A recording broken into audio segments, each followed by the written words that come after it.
Now on RTÉ One, a big mix of music and chat. It's Kenny Live.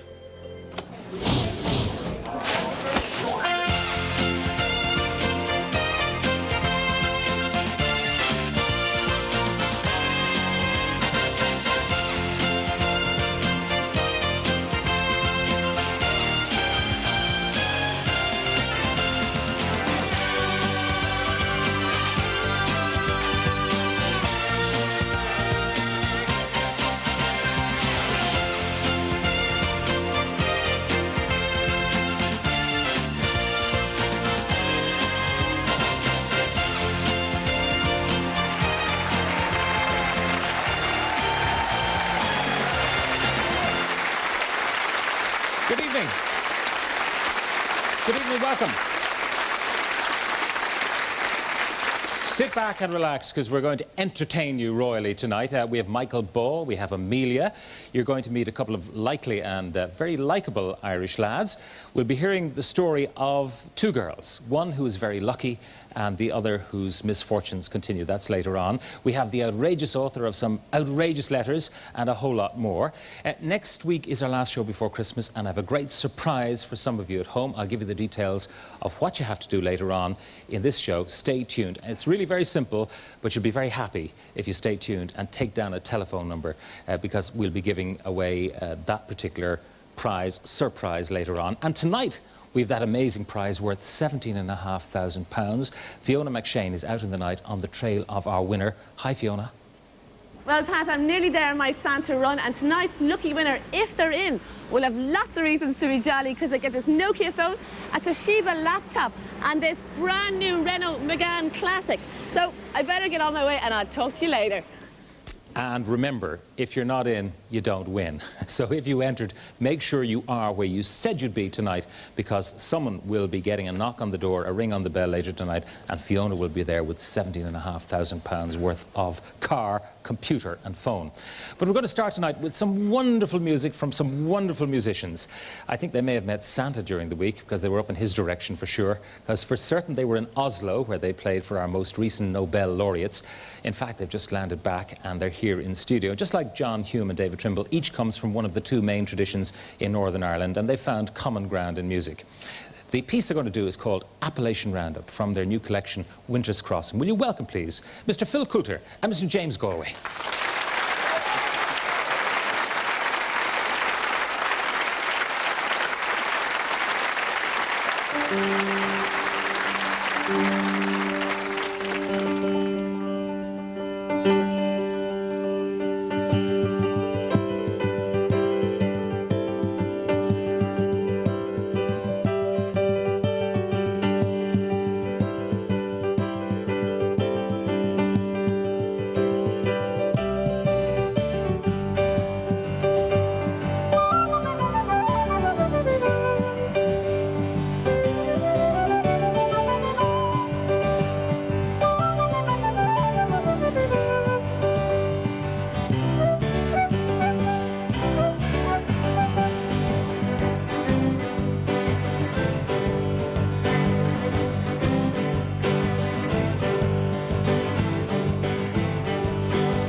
Well done, sir. Well done, James. Fantastic. You've no idea how tired these guys are after a couple of days in Oslo. It was good fun. It was quite historic, yeah. It was a lot of fun, but we were both very aware of the uniqueness of the event and both very well of the relevance of our coming from the north of Ireland, as you said earlier on, Pat. Either of us from this side of this divide that they all talk about. But it was just a great privilege to be part of it. Great privilege. Well, you were at two functions. One was the very night of the ceremony, and then there was one bash last night. Now, what was the difference between the two bashes? Well, one bash that I played at, the first one, was the actual presentation. Right, and that was a small dinner. No, that was the big dinner. Ceremony. Oh, the ceremony. Okay. Itself, I played at that with another friend of mine, Philip Moe. Okay. And then the next night we had a big pop concert where we played. But in the meantime, there was a dinner after the presentation in the evening, which was really fantastic. Really very special. But what happened after the special dinner was the party that wasn't scheduled to happen. That was the kind of knees up where we finished. It's one of the memories that I'll take away from Oslo, because we had all of the Hume party and all of the Trimble party, and there had been some sense of them being apart through the thing. But by the time we finished, they were all around the piano singing "Steal Away." They were, all of them? All of them. And now, we heard about the coldness between John Hume and David Trimble during the week. Did you notice that at all? No, absolutely not. No. Absolutely not. I think everybody there, those two and all of their families and all of their friends, were very aware of the fact that this was something very, very unique. And we certainly didn't sense anything. Because it would have been ironic, given that they were given the Peace Prize, that they couldn't make peace with each other. No, I think that was a story. That is a story which was, I think, blown out of proportion. Yeah. You two have collaborated before, haven't you? Yes. On the legends. There's legend number 1, legend number 2. And it did fantastically well, didn't it, worldwide? It did, yes. It did well enough to encourage the record company to... record companies always have a great sense of what's going to earn a dollar. So they prevailed upon Mr. Galway and myself to do a follow-up, which we just released 2 or 3 weeks ago. Yeah. It's already performing well for you in America, I believe, It is. James. It's number 9.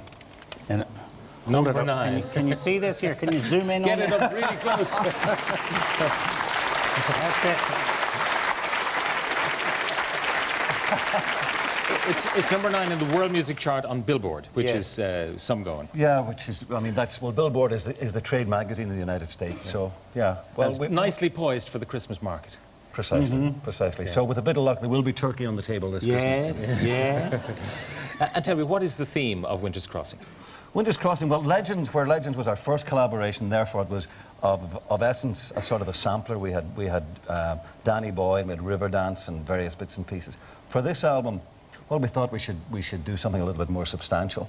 So the album Winter's Crossing actually tells a story of emigrants from the north of Ireland who left in the 1860s from the port of Derry, drawn from Donegal, from Derry, Tyrone, and from Antrim, incorporating that Scots-Irish tradition.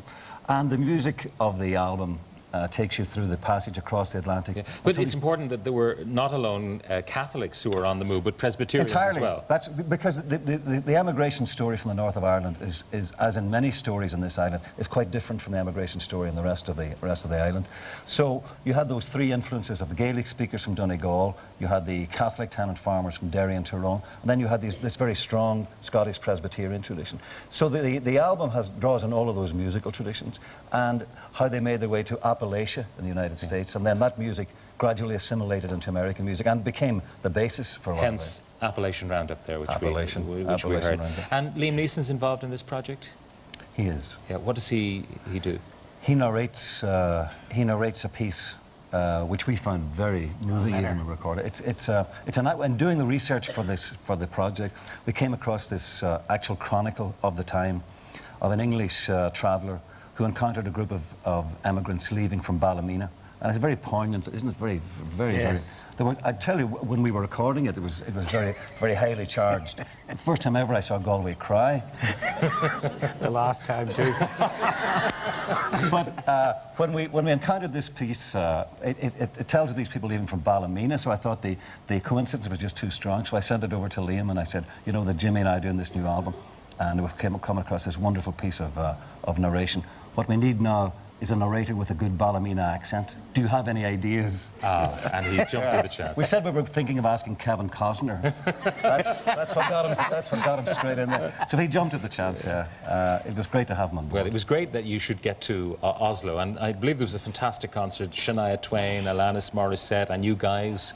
Phil Collins, the Cranberries, Alanis Morissette. When you Shania get the call, Twain, you go to a Nobel dinner, don't you? Isn't that that's the rule? Well, I mean, not only was there on the gala night last night, which was seen last year, the equivalent concert was seen in what was it, 500 million homes.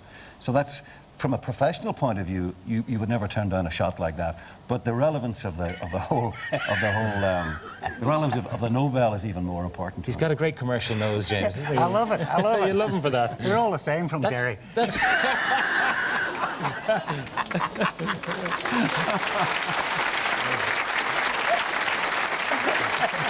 James, where are you living now? I live in Switzerland. Still in Switzerland, Yeah. because last time we spoke, a long time ago, you were living in Switzerland. Do you keep in touch with the news and all that from home? Oh, yes. You're very encouraged by what's going on? Well, I am indeed. I have to say it's great. And I mean, this peace process, I mean, if the people back it and everybody does what they say we're going to do, it should work. Yeah. And you've got your old orange flute there, which is solid gold. Yes, it is. Like the plates at the dinner and the plates at the dinner, the banquet after the Nobel, which we were very privileged to be invited to. There were only 150 people there. I don't know how we got in Galway. Anyway, you had to sing for your supper, that's maybe. Right. There were gold. The knives and forks were gold. It was the only dinner where there was one of those metal detectors as you left. There was gold knives and forks, and there was 4 different colours of crystal glass to take the 4 different wines, and there were, just like your house, really, James. Exactly. And there was the Nobel crest on all of the plates, and it's the one time in the year that setting is used. Right. So, well, I mean, you feel very privileged. A very memorable occasion. Indeed. And I suppose we can't let you go without congratulating you on the more recent memorable occasion that you celebrated. You got married finally. You made an honest woman of Geraldine. Yes.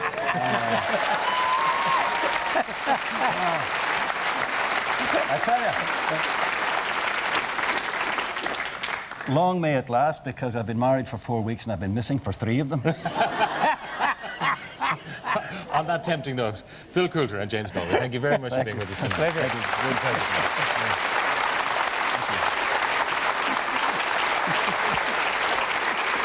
Great.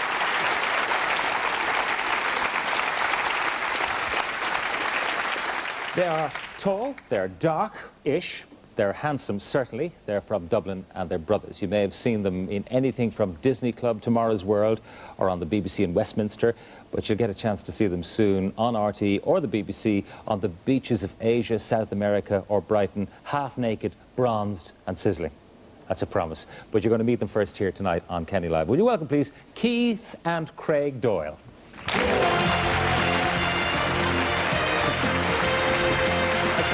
Very welcome. Keith, hi. Sit yourselves down there. Congratulations to the pair of you making the big time across the pond. You're the older of the two. How old are you, Keith? Oh, well, no, I don't want to give all my secrets away, Pat, you know. Okay. But, I'm 30. You're 30. And Craig? If he's 30, I'm 22, but I'm 27. Who started the ball rolling in broadcasting? I suppose I started it by moving over to London after being here in Dublin. Worked for Century Radio, your big rival, for a little while. Yeah. Then went over to London and got onto a journalism course there. From then, got involved with the BBC, was a BBC trainee with them, and I've kind of been with Auntie Beeb since then, really. Yeah, and you've done all the big interviews. You interviewed John Major and Tony Blair and all of these people. John Major, when he was Prime Minister, Tony Blair. Actually, I think one of my claim to fame is that I made Tony Blair do the same interview 10 times. No. We were doing something that was for all the English regions, and I got him to do this interview, and it was just before the election, and he was saying, he said, you know, what the government, once Labour are in, we're going to do great things for the southeast. And he went on, and then I said, all right, again, Mr. Blair.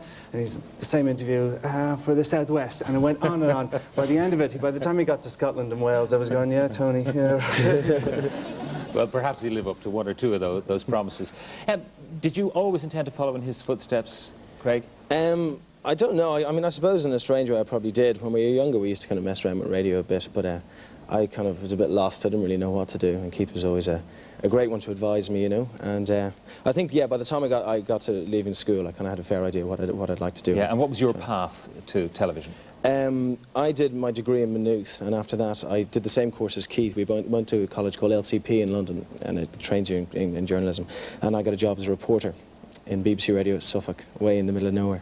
And basically I was doing that there, you know. And Keith was the correspondent for the region. And did you ever tread on each other's toes in that area? Yes. It was Alan Partridge country there now. I mean, It was completely, yeah, it was. You tell, go on. Well, there was one incident. I was in on a Sunday morning reading the news bulletins, and a story about a certain Tory MP during all the sleaze stuff, and he was allegedly caught in, not too many in details. a situation. Not too many details. I'm holding back. Yeah. Caught in a situation with some other people, and that's where I leave it. Anyway, I covered this story, and I went out on all the radio stations. And of course, your local radio station, if you get something on Radio 4 or Radio 2, it's very exciting. I was delighted, and this went out on Monday to all stations. Now, Keith was the correspondent from the area, so they went, Craig Doyle, now, Irish accent. Now, that's Keith. They got the name wrong. So this went out. I was at home. I was doing nothing all day. This thing went out to all stations as Keith Doyle reports. And this report went out, and Keith rang me the next day, and he goes, God, did you do a report there on Richard Spring? I said, I did. He goes, great. He goes, work rang me and said, Keith, thanks for coming in yesterday. Take today off. Did they pay you any extra for that, Keith? They all thought I was great, and I said, yeah, thanks very much. Seeing the two of you close up, I realise there are two separate ones. I mean, it's quite easy to distinguish between you. But when you see you on television, it's not always that clear, particularly in the new thing that you're going to be seen in. What's the latest wheeze that you're involved in? Well, this is No Frontiers. This is a travel programme that's going to be on RTÉ in the new year. It starts in January. And I'm taking over from, or following my little brother's footsteps by travelling around the world. And basically, this programme, we're going, it's like the famine, except everyone's coming back again. There are Irish people going all around the world, doing films on all different holiday destinations. Now, normally you're seen in your other job with a suit and a tie and all the rest, but in this particular excerpt, which you haven't seen, but we have, I'm worried. You are seen with less than all your clothes on. Let's have a look at that now. Oh, no. I'm in Asia, or in Europe. Asia, Europe. I'm on the Bosphorus. This is the river that divides two continents. It's where east meets west and runs through the heart of Istanbul.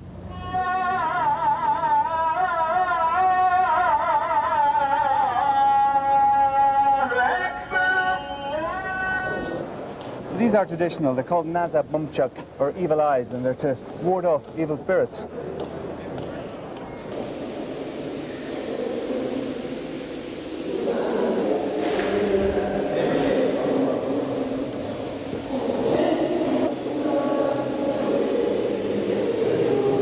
I can honestly say, when this started, I thought, no way is this big Turkish moustached man coming near me with soap. But I hate to tell you, it's very relaxing. And I think I'm starting to enjoy it. Oh.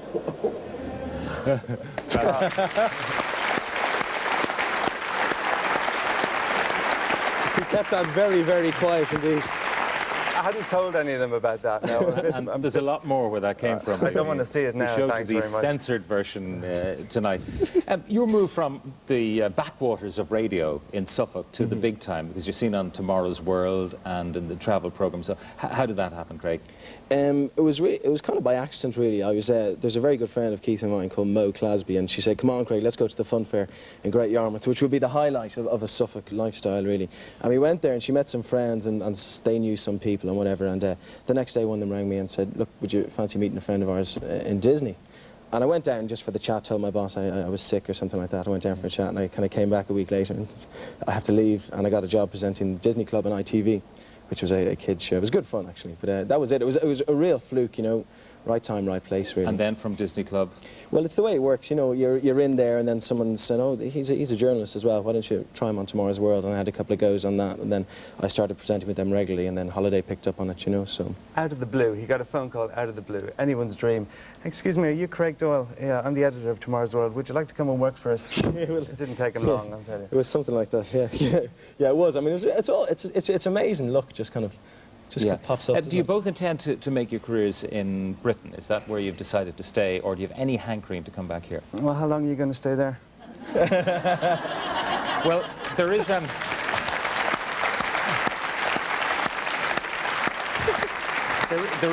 there is no vacancy in this chair, but there is another chair which will be vacant very shortly. So perhaps either of you might fancy coming back. But seriously, I mean, do you like living and working in Britain? Oh, it's great. I mean, Britain's been very good to the pair of us. You know, we tried here. It's much more difficult to get into this business in Ireland. In England, you can get the breaks, and we've been very lucky, and you know, things have just happened for us. I mean, you can get, there are so many small-time outlets in Britain, and then if you're seen or heard, there's a possibility of well, local radio and on local up. television are the best things ever if you want to get in there, you know. And BBC just has so many local stations. There's just more opportunity, really, you know. Okay, now, I'm not sure who's following in whose footsteps here in terms of travelling the world, but you've been recently, Craig, in some exotic places. I have. I've been to a few, all right, yeah. I've been to a few. Tell us about the new project. Well, this is a programme called Holiday in a Shoestring, and it's meant to be kind of cheap holidays. Mind you, it's not that cheap. The shoestring is £500, which, you know, makes a very expensive pair of boots, as they say in the office. They're pretty good holidays. They would normally be maybe £1,000. We go at a certain time of the year that they're quite cheap. So you get maybe Thailand, I was in recently, or Australia, but then you might end up with Brighton or somewhere like that. It's a real range, you know. Okay, we have some clips of you in action. We got them from your editor, and so they're just piled together. But let's have a look at you doing some of your things. They reckon they're going to get me up in that thing.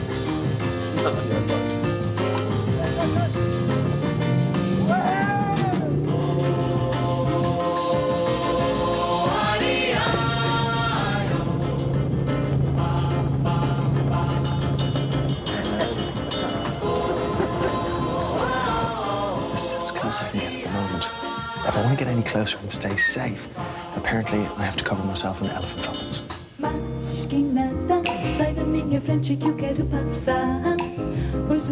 That was fantastic. God, blimey.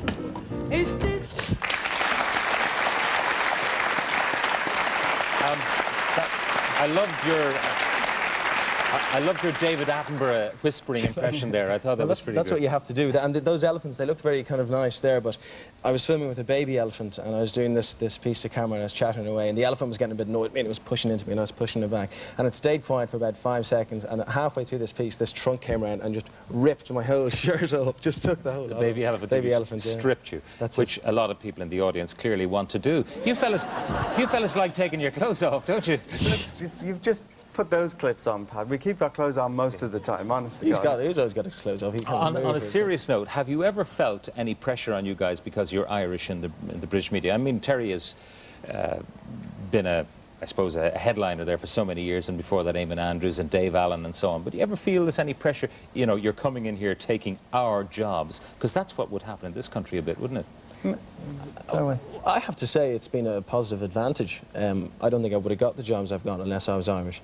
The BBC is very into regional accents and accents from foreign countries, and the Irish accent's very popular over there. You just go out in Temple Bar tonight, Pat, you know, the English love the Irish people, and it's a big advantage, I think. It's also a great advantage because people mightn't remember your name, but they know the Irish fella, you know, the Irish guy, whoever. What's the guy his with name? no clothes on, you know, Keith.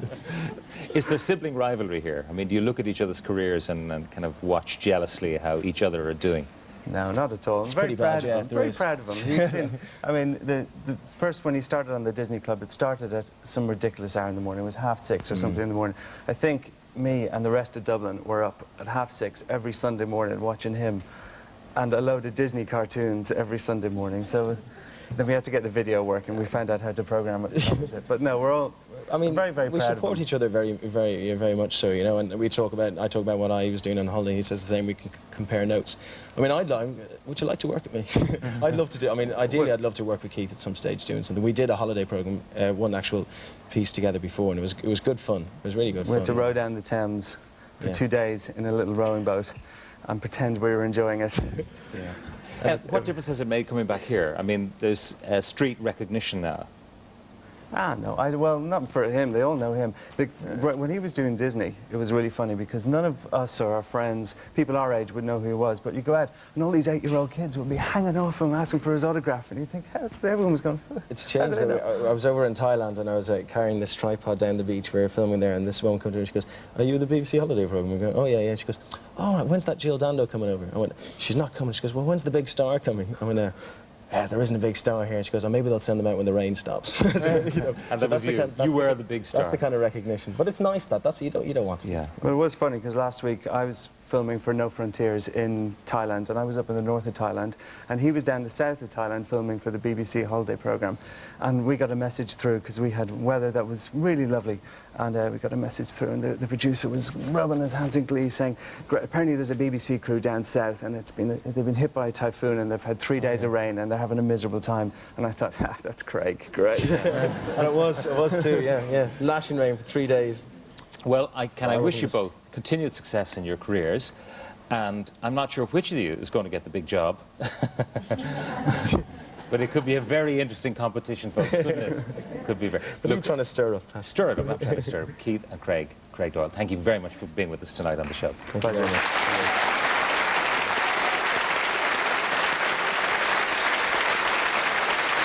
Okay. Well, now, courtesy of Arnott's in Henry Street, I have two people here with me, Mr. Peter Camburn and Susan Macmillan. Peter is representing Elizabeth Arden and Susan is representing Yves Saint Laurent. And they're here tonight to give two ladies in our audience something. Okay. Anyone want to try this? Just, I'm looking for some volunteers. Okay, hang on a second now. I'm going to pick someone out. Okay. Lady in the purple, will you come down first, please? Yes, come on down. Okay, that's one. And this lady here at the edge who's trying to avoid me. Yeah, come on down. Come on down. Come on. Come on down. Now, okay, Now, are you both going to work on these two people, or is one going to work on one and the other going to work on the other? I'm going to work on this lady. You're going to work on this lady? I'm okay. going to make her look more stunning. More stunning? More stunning. And what are you going to do to this lady?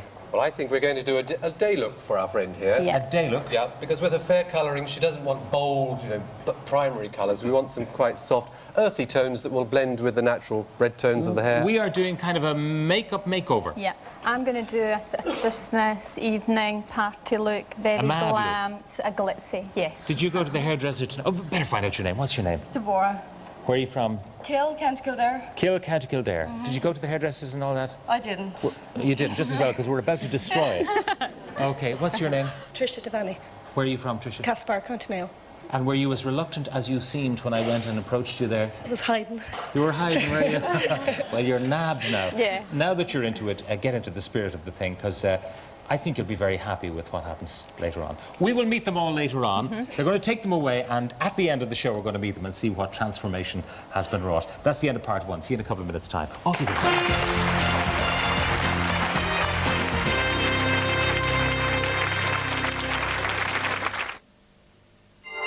In a life, the average person will earn over £500,000, will buy at least 8 cars, 3 houses, save 8% of their salary, spend £20,000 improving their home, £15,000 on holidays, £40,000 on clothes, over £14,000 on their family's education, and make tens of thousands of financial transactions. For more about your money and how to help you manage it, contact AIB.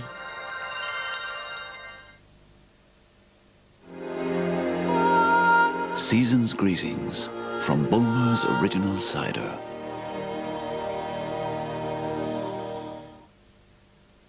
Who can explain the wonders of the web?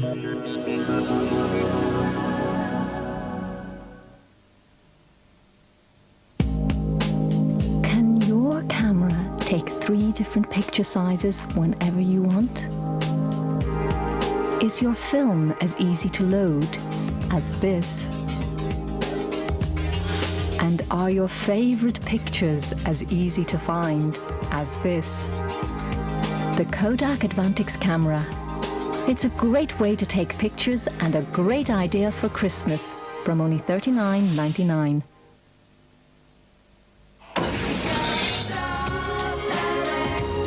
Robbie Williams' brand new album, I've Been Expecting You, is available now from Golden Discs. At SuperValue, we're ringing down the cost of Christmas with a tempting selection of quality seasonal brands at amazing value. Savour smooth and mellow Santercal red and white wine at a delicious $4.99 a bottle. Save £1 on SuperValue part-boned chicken breast 4-pack at a tasty $3.29. And round roast was $2.79, now a tempting $1.99 per pound. So come on down today for the widest range of seasonal value. SuperValue, shopping as it should be. From the pen of Charlie Lennon comes Waves, an Irish celebration and dance and song. Featuring the unique talents of Liam Harney, Tommy Macon, the Waves Dance Troupe, and stirring music performed by the RTÉ Concert Orchestra. Waves, the video, in the shops now.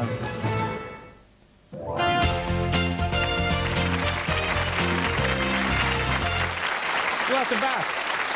Well, our first two musical guests jetted in from Oslo. Our next guest joins us tonight from her native Sweden. She's just 20 years old and she already has a massive hit on her hands with her debut single. It went to #1 in Sweden. It's a top 5 smash in the UK and it's well up in the charts here in Ireland. It's called Big, Big World. Welcome, please, Emilia.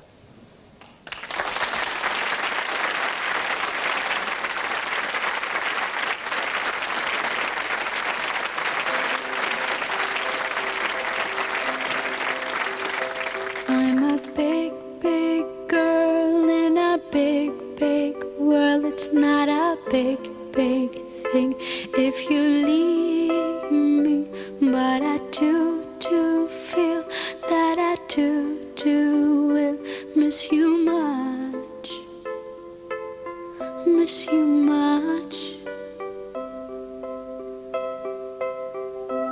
I can see the first leaf falling.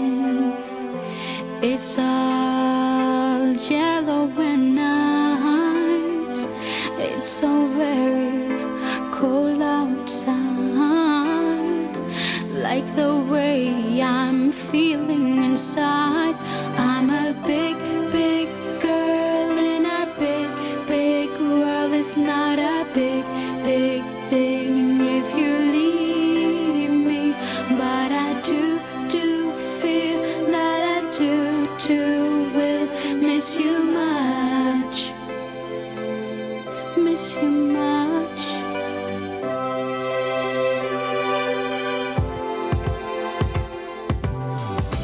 Outside it's now raining and tears are falling from my eyes. Why did it have to happen? Why did it all have to end? I'm a big, big girl in a big, big world. It's not a big, big thing if you leave me. But I do feel that I do will miss you much. Miss you much. I have your arms around me, warm like fire. But when I open my eyes, you're gone. I'm a big, big girl in a big, big world. It's not a big, big thing if you leave me. But I do feel that I do will miss you much. Miss you much. I'm a big, big girl in a big, big world. It's not a big, big thing if you leave me. But I do feel I will miss you much. Miss you much.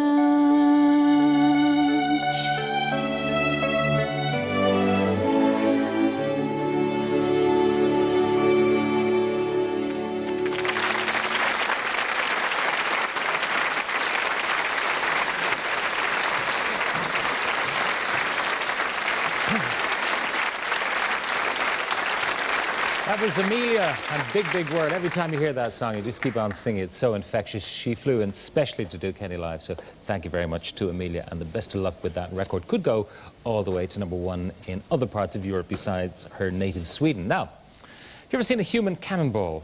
Ever been brave enough to go spinning on a wheel of death? Well, now's your chance if you're close to Cork, because this year Cork is to host the largest indoor heated marquee in the world. It's called Winter Wonder World, and it's similar in size to Croke Park, believe it or not. So it's absolutely enormous. It opens on the 26th of December, and it'll run until the 17th of January. It'll be packed full of every fun-fair thrill you can imagine. Even the main stuntman for all the James Bond movies is going to be there. He's the human cannonball. The things that people will do for a living. We had hoped to get him into the studio, but it just wasn't big enough. Anyway, to celebrate the opening of this unique event, the two Cork brothers who are behind the whole thing, Trevor and Bobby Cullen, have given us a terrific prize. On the way in, we asked the audience a simple question. John Hume and David Trimble were presented with the Nobel Peace Prize this week. Was it in Oslo? Was it in Stockholm? Was it in Copenhagen? The answer, of course, was Oslo. And let's just dip into our hat here and pick out Lola Cooney from 7th Springfield in Mullingar. Come on down, Lola. Come on down.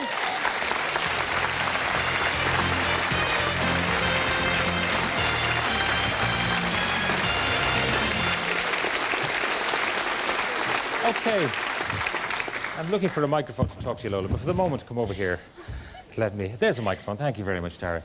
Just tell us a little bit about yourself. Well, I'm a beauty therapist in Mullingar, Yeah? and they're all up here at the back, so All get your the camera supporters. up there. Look Very at Jim good. with his hands up. Very good. I want you to have a look at this thing on the monitor there. Just have a quick look. If you...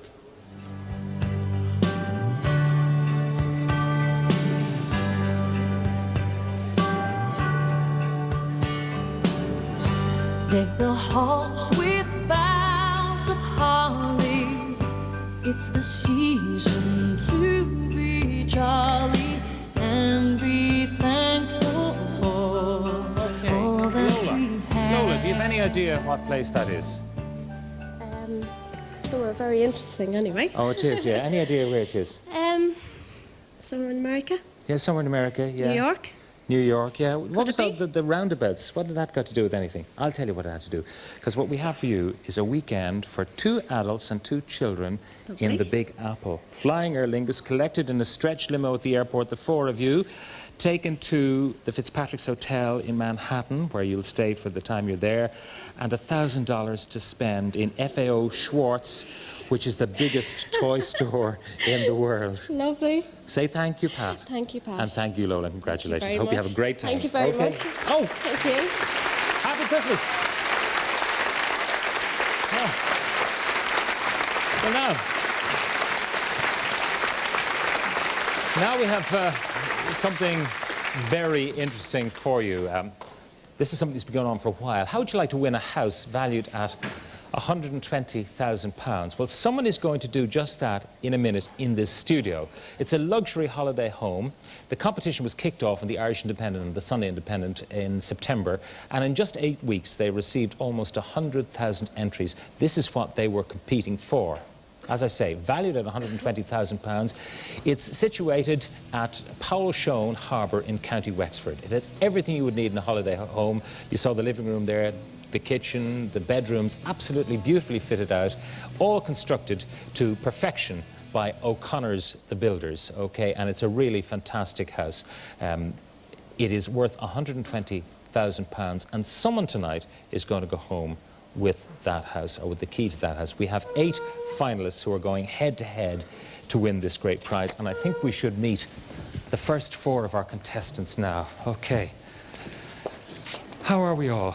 Right, let's go down here and meet Gertie, first of all. Hello, Gertie. Hello, Pat. Where are you from? I'm from Dungarvan, County Waterford. All right, tell us a little bit about yourself. Oh, about myself? Yes, come on. I don't know where to Are you a married lady? Children, grandchildren? Oh, yes, I have plenty of those. I have 6 family, my own family, well, children. Yes. They used to be children, they're not any longer. Right, okay, I follow you. Yes, I have 7 of them there in the audience. Right. I have 13 grandchildren. You've been on television before? Well, many years ago. What year? 1964. And what were you on? On the Late Late Show. The Late Late with Gay. With Gay. In 1964. We did a 6-minute Have you not been on telly since? No, but I've been in the audience All right. at Live at 3 because I had well, some you've waited friends. a long time for your second appearance on television. I have, but this is much more terrifying, Pat, because I had a crowd of people with me. Well, you've got you your know. supporters in the audience tonight, All right. Gertie, so keep calm. This is not very difficult. Oh, you have no idea, Pat. Tom, tell us, Tom, tell us a bit about yourself. Pat, I'm a teacher in the Corpus Primary School. I'm married. I'm living in Naas in County Kildare. I'm originally a Waterford man. And what do you teach? I teach computer studies. I teach Irish. I teach the business subjects generally. I teach website design. Website design. So you're very much up with the 90s. Indeed, we are. I think we're the only school in the country that teaches it to NCVA qualifications. Okay. You know, so it's good. I don't think you'll be challenged too much by the questions you're going to get later on. Rachel, tell me something about yourself. This is Rachel Lynch. Where are you from, Rachel? I'm from Ballantyre in Dublin. A single person? Well, boyfriend. Boyfriend. And, intending to be more than that? Well, maybe. Maybe, We'll depending see on the after outcome of tonight. Is that so? Okay. I have a 1-year-old little boy, Joshua. He's at home watching now. My mum and dad are in the audience there. I'm a Montessori teacher. Lots more Right, kids. so you clearly love children, because Love that's children. quite a demanding Yeah. job. Okay, Rachel's number 3. And number 4 is Herbie Power. Where are you from, Herbie? I'm from Limerick, Pat, but from Wexford originally. So so you know Pelshone, do you? Just got my passport back to Wexford then. Tell me about Pelshone. What's the sort of a place? I don't really know that. You don't know from it? South. I was originally from South County Wexford, Ferry Carrick. But you'd happily move to I Pelshone would indeed, if Pat, yeah, necessary. yeah. What do you do in the Limerick area? Well, I'm with the Ordnance Survey. Ordnance Survey. Yeah. Okay. Now, what we have is a very simple idea here. You each have a light bulb and a buzzer in front of you. I'm going to ask a series of questions. First to the buzzer, and who answers the question correctly gets a point. If you answer incorrectly, I will ask the question again, and the other 3 may attempt to have a go at the correct answer. So we're looking for points here, and the first person to get to 3 points goes through to our grand final, and 2 of you 4 will be going through to the grand final. All right? And then we'll meet the other 4. So you're ready. Stand by your buzzers. Is it all very clear, Gertie? Too clear. Oh, too clear. So get your hand up there close to your buzzer, but don't press it until you hear the question. Okay. In the hit TV series Friends, who plays the part of Rachel? And it's Herbie. Aniston. Full name, please. Gloria. Aniston. No, I mean... oh yeah, let me think now. Aniston. Jennifer Aniston. And that is correct for a point. 1 point for Herbie. Question number 2. What relation is Christy Moore to Luca Bloom? And Tom? Brothers. 1 point each for Tom and Herbie. Next question.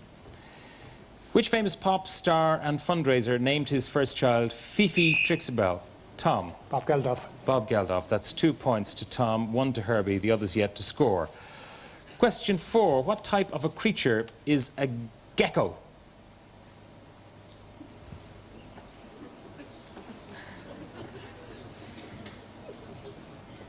It's not, if no one knows, anyone can have a guess. So just press your buzzer if you want to have a guess. It's not going to cost you anything because no one knows. Come on. Tom? Dinosaur. A lizard, actually, Tom. Slightly smaller. Next question. On which English river does the city of Liverpool stand? Mersey. Tom, that's 3 points. You are through to the grand final. Okay. Exit, Tom.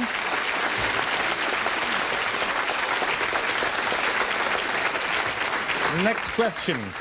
Which planet is the larger, Mercury or Saturn? Saturn? Correct. A point for Rachel. Moving on. When clearing the colours in snooker, which ball must be potted after the blue? Herbie? Pink. And that is correct. 2 points for Herbie, 1 point for Rachel, no points for Gertie at the moment. What is the last word in the New Testament? Amen. Correct. 2 points and 2 points.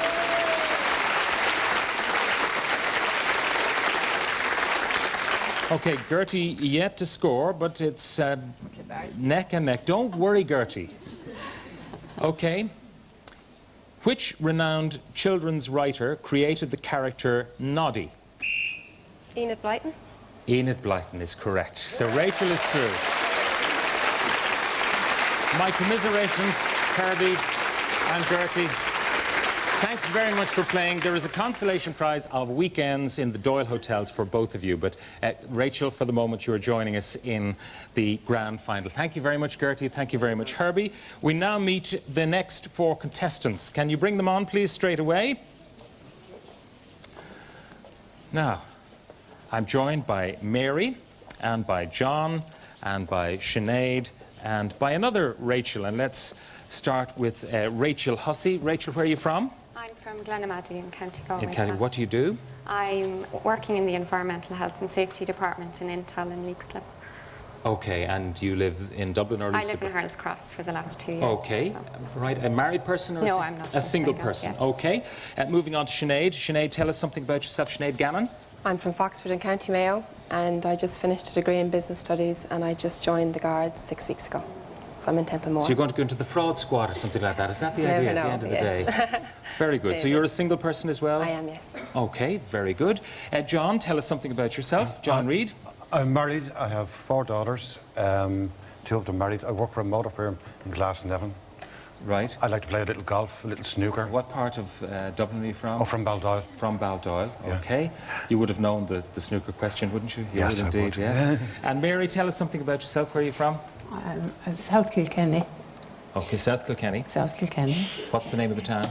Kilmacow. It's on the border, isn't it? It's on the border, yeah. Yeah. Tell us a little bit more about yourself. I was a retired farmer. Very good. Okay, so you're ready, are you? You know the rules, I'm ready. folks. You know the rules. Get by your buzzers, please. Okay, let me find the next question. Right. 1 point apiece for every question. The first to 3 gets through, and we'll have 2 of the 4 of you going through to our grand final. By what name is Frank Ross better known? By what name is Frank Ross better known? If you don't know, no one going to have a go there? Okay, we'll move on. Prunchius de Rossa, Frank Ross. All right, you'd be kicking yourselves. There's a point there going to begging. Next question. In Channel 4 series, Father Ted, what is Father Ted's surname? Yes, Sinead. Father Ted Crilly. Crilly is correct. 1 point for Sinead. Next question. Name the religious cult leader who died in a shootout with federal officers in 1993 in Waco in Texas. Sinead. David Koresh. Correct. 2 points for Sinead. She's really steaming ahead. Next question. Which city hosted the Olympic Games in 1984? And Rachel. Oh, God. Los Angeles. And that is correct for a point. 1 point to Rachel, 2 points to Sinead. Right. The gluteus maximus is the largest muscle in the body. Where would you find it? Gluteus maximus. Have a guess? Yeah. In the back? No. You can't go now. Any of the others want to have a go? Yes? Chest. No. Any of the others want to have a go? Shoulder. Your shoulder. No. I think we've had enough bits of the body. The heart, no, it's not, actually. It's in your backside, the buttocks, actually, yeah. Okay, we have 2 for Sinead, 1 for Rachel, the others yet to score. With which sport do you associate the French sporting great Serge Blanco? John. Rugby. And that is correct. 1 point for John. So 2 for Sinead, 1 for Rachel, 1 for John. Next question. In which ocean would you find the group of islands, the Seychelles? Sinead? The Pacific. Pacific. Incorrect. Rachel? Caribbean. Incorrect. John, you're pressing away there. The Atlantic? No. Do you want to have a go?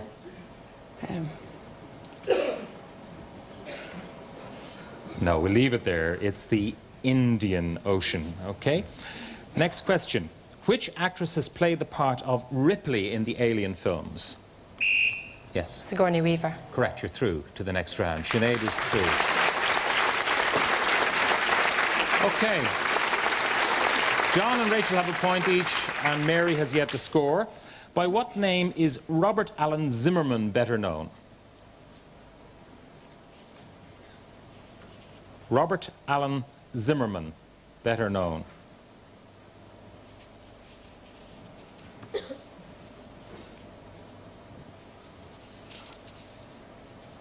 We have to leave it there. It's Bob Dylan.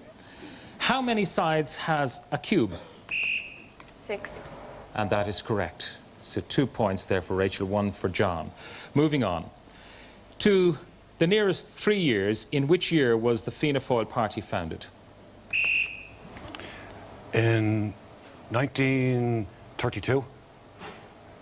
No. 1935. No.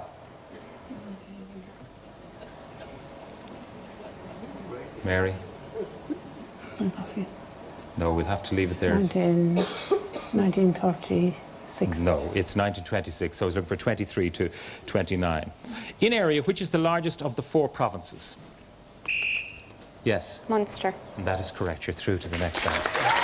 Commiserations to Mary. Sorry, Mary. John, thank you very much for competing. Okay, now, can we have our contestants back, please, for the grand final? One of these people is going to own a house worth £120,000 constructed by John O'Connor Construction in Powellshone Harbour in County Wexford. Let me explain to you what's going to happen now. Okay? I have 4 keys to the 4 doors behind you. One door will open. I don't know which door is going to open. One of them is going to open, and the first person to buzz gets their choice of key. But the last person to get the key may well have the key that's going to open the door. So it's now in the lap of the gods, gentlemen and ladies. Are you ready to go? The city of Glasgow stands on which river? Yes, Ray. The Clyde. And that is correct. Which key do you want? This one here. Pink one, yeah. Okay, there you go. Stand at your door, please. Don't attempt to put that key in. Right. Next question. Was Cupid the Greek or Roman god of love? Rachel. Roman. And that is correct. Which key do you want? Blue one. The blue one, this one here. The other one. Oh, this one, this kind of purpley one. Okay. Thanks. To match your nail varnish. Okay. Ramsay Street is the setting for which TV soap opera? Oh, no, I mean... No, sorry. Do you know, Tom?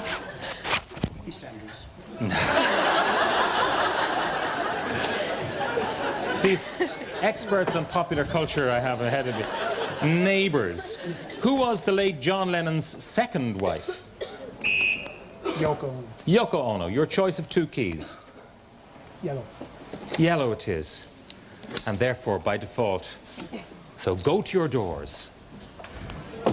All right, now don't put the keys in until I tell you. Are we ready, everybody? Stand up to your doors.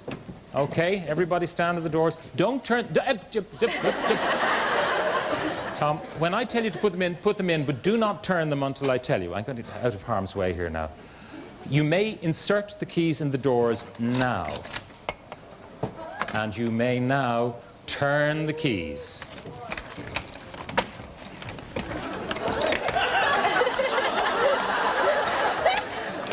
The keys turn clockwise. Come over here. Rachel.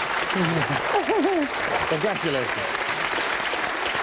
Do you have anything to say to your audience? Do you want to say something to your little boy at home? I was a little boy at home who's watching telly and my boyfriend, and thanks to my mum and dad for everything.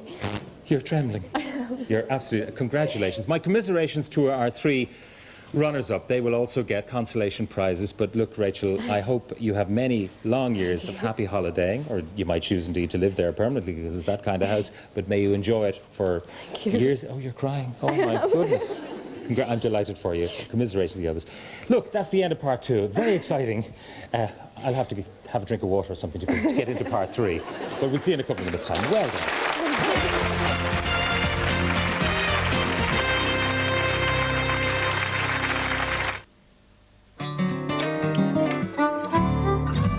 Any break from the financial pressures of parenthood should come as a welcome break. With Bank of Ireland's baby break, you can now take 3 months off from paying your mortgage. So you can get those buggies and playpens and walkers and all that other baby stuff. It's one more step to better banking. and one less thing to keep you awake.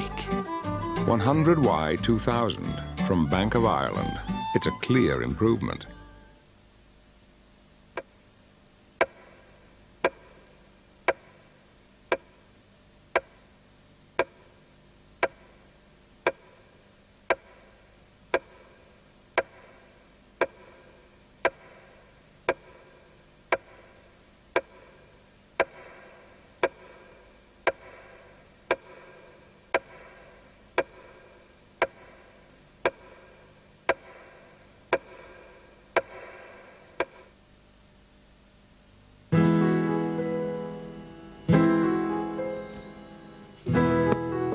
Dear ma'am, thanks for the hat.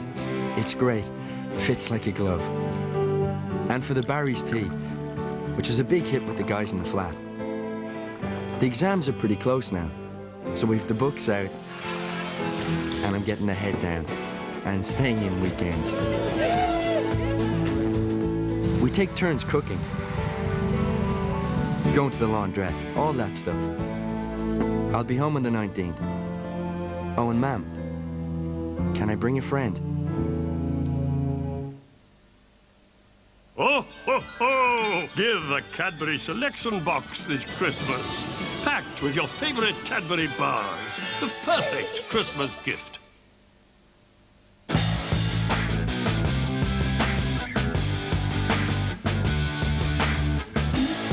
Let's go and see the stars, the Milky Way, or even Mars, where it could just be ours. Oh, oh, oh yeah! I want to get away. I want to get away. I want to get away. I want to get away. I was shocked. We were both shocked. We didn't think she was serious about the young man. So when we called her in London and found out... The calls to Britain have been reduced to just 15 pence per minute at the weekend. You were happier about how little it cost to call Britain than about your own daughter getting married. Well, which is going to cost me more? 15p a minute to call Britain at weekends. Great value from Telecom Éireann. The big surprise is the great value. You're putting on a bit, Brenda. Go on. Sure, it'll fall off after Christmas. True. You'll find lots of delicious party treats from Tesco this Christmas, like tasty phyllo parcels, a mouth-watering Indian selection, and these delicious bite-sized vol au vents. Oh, that's a few pounds off already. And that's not to be sneezed at, Mary. Tesco. Every little helps. Nothing fills a Christmas stocking like an Irish tenor. 22 beautiful songs, 3 superb tenors, 1 great video. On sale now.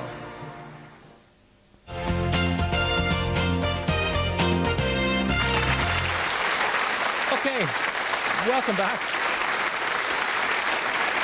If you're very envious of the house that Rachel won, don't feel too bad, because I have a Christmas surprise in store for some of you at home next week. I'll give you the background first of all. Since last Christmas, believe it or not, Telecom Éireann have cut the cost of international calls by up to 64% and calls to Britain by up to 30%.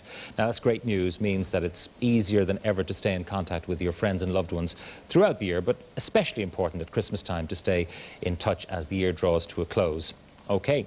So that's the background to this.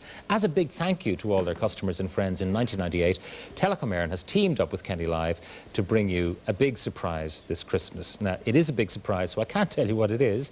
However, it will definitely help you to make Christmas an extra special one for you and your family this year. All you have to do to enter this is to call the Big Surprise free phone line, leave your answer along with your telephone number of where you're going to be watching Kenny Live next Saturday night and your personal details, your name and so on. Now, you've got to be available to talk to me to qualify. Okay, that's the only thing. I'll be making some calls next week. You've got to be at home or you don't qualify for the big surprise. It's a simple question. Bing Crosby duetted with a rock star on the Christmas song Little Drummer Boy. Who was that rock star? The number is a free phone, won't cost you a penny to enter. Just telephone 1-800 81 21 81. 1-800 81 21 81. The lines are open until 12 noon next Friday, okay? So you've got plenty of time. You can enter as many times as you like. 1-800 81 21 81. And the simple question, who duetted with Bing Crosby, a rock star, on Little Drummer Boy? We move on. You remember the notorious Henry Root letters back in the 70s. Well, that was in Britain, but they gave rise to all sorts of imitators here in Ireland. There was the bogus begging letter sent out by the Sunday Independent, which upset a lot of people. And there was the hilarious Dear John book of letters, which we featured on this show. Well, he's at it again. And this time the pen name is not Henry, but Liz Reed, a 26-year-old aspiring TV producer with a television production company called Heartfelt Productions. Well, the Scottish prankster is with us tonight to explain himself. Will you welcome, please, Mr. William Donaldson? You're very welcome. Please sit down. Okay, we've all heard of the Henry Root letters and the chaos and mayhem you caused way back then. You've decided to do it again. What did you set out to prove by sending these letters? I don't know if I set out to prove anything. I wanted to invent this woman who runs an independent production company, and it's sort of dumbing down about the whole business of television. Television is dumbing down? Well, yes. Sounds a bit pompous, but there's a lot of bad television about. In England? Yeah. Channel 5, you don't get Channel 5? Some people do direct off satellite, I think, but I don't get it myself. I know on my cable service. Yeah, very funny. I'm very fortunate, am I? No, it's tremendous fun. It's sort of, I'm addicted to it. I watch it. You're addicted to Channel 5. Why? Well, you can't believe the shows. They're really going, you couldn't invent them. But they're so stupid. Oh, I don't like using those words. I mean, they're popular. Popular? Yes, but except that they're not. I mean, they've only got about 500,000 viewers. Oh, they're aimed at the popular market, but they're not popular. They think that they know what's popular. Okay, so you disguised yourself as Liz Reed. That's right. And you're the head of, or producer with Heartfelt Productions. Yeah.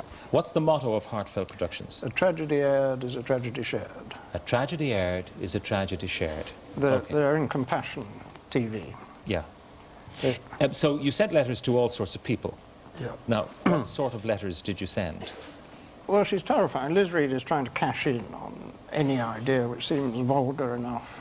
In the end, actually, she was pitching ideas to Channel 5 of their own shows, which they'd then reject, which was great fun. Shows that are actually on Channel 5, she pitched at them, they said, no, this is not for us. This is not for us. Even though they already had it on the air? Absolutely. Okay. Did you write to the Dean of Westminster Cathedral? Well, I did, but I felt a bit bad about that, because he's not really the target. Yeah. What did you propose to him?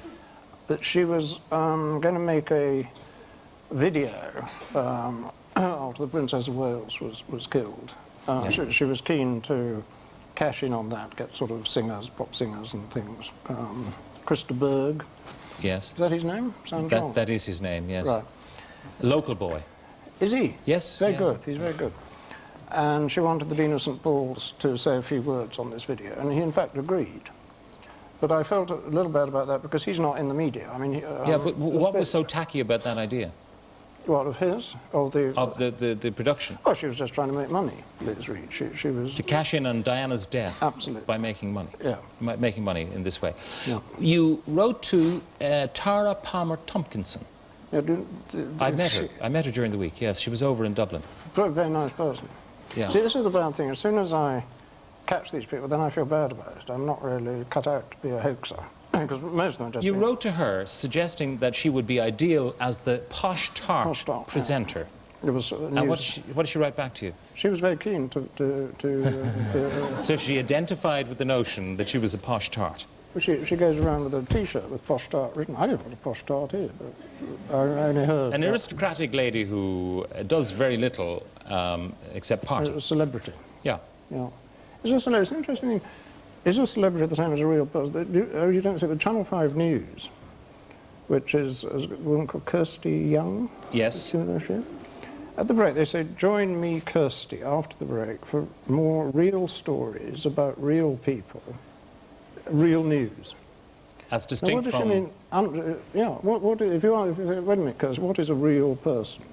Or what's a real... Are they suggesting that the BBC News is about artificial people and artificial stories? I think she'd be baffled. I think, we're not suggesting that. but she thinks something about a real person. It's got a sort of buzz to it. Do you know what I mean? People will say, looking at you, that perhaps, William, you're not of the appropriate generation. You know the way every generation, the father says to the children, your music is noise. Yes. And then the children in turn say to their children, your music is like noise. Yes. And maybe, you know, William, your television is old fogey's television. And Well, it's very worrying. I quite absolutely agree with you. And you think that if you like something... I mean, actually, the best television in England is Steve Coogan. Yeah. Paul Whitehouse, The Fast Show. Yeah. Caroline Aherne. Yes. Now, they go right across the generation. You know, I mean, now are they doing something wrong? If I like Steve Coogan, if an old fogey likes Steve Coogan, then it's not... Is he doing something wrong? Certainly when I was young, one wanted to offend what you call old fogies, which is quite hurtful, calling me an old fogey. Are you hurt? Yeah. I'm sorry. I haven't been called an old fogey like millions of people. But you know what I mean. That absolutely. It's a generational thing, that perhaps it's right for some people, you know, the 20-somethings will find stuff riveting that you find tatty and tacky. Yeah, one would hope so. They're probably doing something right. And it's quite... But what then Steve Coogan and Paul Whitehouse, what are they doing wrong? If they're entertaining you. If they're entertaining me. But you are not typical, if I may say so, because you were iconoclastic pretty much all your life. Getting more so. I've read some of your autobiography, and, I mean, you've had a checkered history. Yeah. I think people from your class would have said that you made a habit of mating below your class. What do you mean by that? Well, you like to mate with people who would not be aristocratic like yourself. When in the old, I mean, what, 20 years ago? I mean, I wouldn't. Yeah. Yes. No, my first wife was very, very posh. Whatever happened to her? She's living in Southend. She was a tennis player, very, very grand. Yeah. And your next? She was an actress. Yes. And my third wife was very, very good class, much better class. Did you say, you didn't use the word class, did you? I said mating below your class. Oh, yes, you did. Yes, I did. No, they've all been better class than me. I don't know what you can mean by that. I'm the lowest class. I'm out of work. I'm class 7 or something, isn't it? Class 7. You're out of work. Yes. Was it very disappointing for you after the Henry Root letters? I mean, what happens then? That was a bit of a shock. I mean, were you blackballed? No, not at all. I sort of lived on it for a bit. I had my sort of 5 minutes of fame. Celebrity. What's happening with Liz Reed? Is she bestowing upon you... Because you could have passed as Henry Root, but you can't really pass as Liz Reed, I'm sorry to say. No. I'm not sure I could have passed as Henry Root. As a class thing, he was a right-wing fishmonger, Henry Root. Yes, but at least he was male. That's true. You know, there are certain... Absolutely. Generally speaking, when you approach these people, you say you felt bad about it afterwards, but in all the replies, like Martin Bell, handwritten reply, where you put a proposal to him and he demurs, too busy, far too busy as an independent MP. But there's nothing really, I think, to criticise Martin Bell for letting you down gently as Liz Reed. I mean, he just... No, I agree. In fact, the hoax aspect I don't think is particularly clever, because people are very well-mannered. And you don't... It's very easy to hoax people. I mean, this could have been a hoax. I just got a phone call saying, would I fly to Dublin? I didn't check. I didn't ring back and say, are you really who you are? Do you see what I mean? Could have been a hoax. I'd have been on the plane on the way to Dublin. I'd love to have a red book under my arm and just say, no, this is your life. Well, but it ain't so. This is Kerry Live, this is Saturday night, this is Dublin. But it is easy to hoax, isn't it? People. Yeah. So that's not the point, really. What is the lesson that you draw from your experiences? Are people gullible? Are they naive? Are they cynical? Are they all after the main chance that money is the god? I think some are polite when it really works. I mean, I think Liz Reed is, I have to say this because you haven't, is quite a good caricature of a certain sort of young power woman. Yes. Or indeed power man. I mean, they're really pushing quite ruthlessly. Yeah. And you actually pursue this thing when people don't reply to you, like Richard Branson didn't reply to you, and then you wrote again in the persona of a black then the company member goes of the company, black, and they all reply. Immediately. Because they're terrified of being guilty of racial discrimination.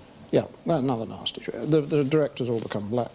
And there was a picture of the black and white minstrels on the top of the writing paper, and they still reply. And they still So reply. baptized, Didn't get the joke. Anyway, the book is called The Heartfelt Letters, and it is an education, particularly for those of us trying to make television programmes. William, thank you very much for being with us tonight. Thank you very much indeed. William Donaldson. Now, my next guest is a man who has been described as having the finest male voice in contemporary music. He's hugely successful, West End hit shows, top of the charts, been in the movies. He's done everything except win the Eurovision, and he would have done that too if it hadn't been for Linda Martin in Malmo in 1992. His new album is called Movies, which incidentally has already gone platinum in the UK. It features brilliant songs from the big screen. From that album, the Titanic song, My Heart Will Go On. A big welcome, please, from Mr. Michael Ball.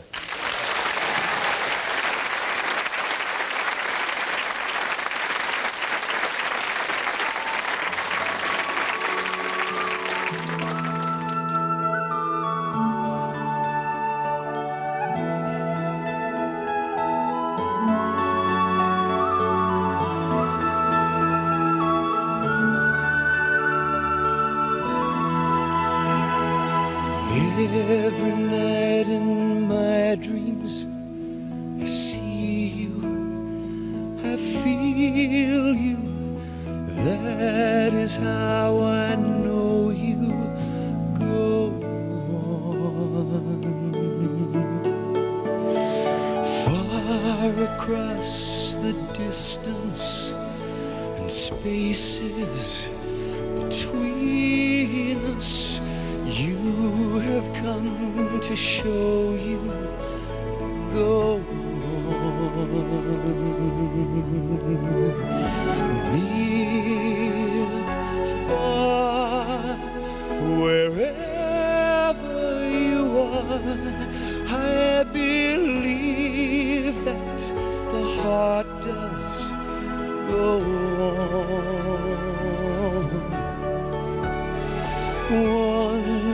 Once more, you open the door, and you're here in my heart, and my heart will go on and on.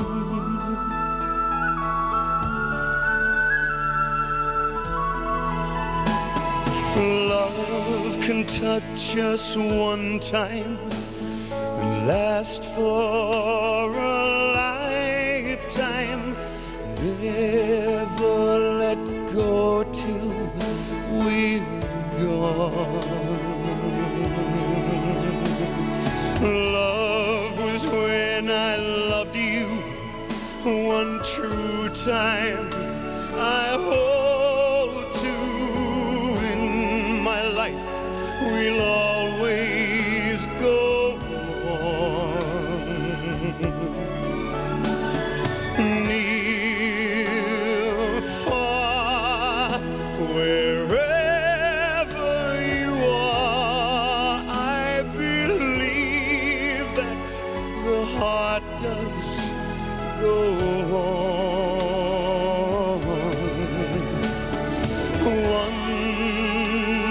Once more, you open the door, and you're here in my heart, and my heart will go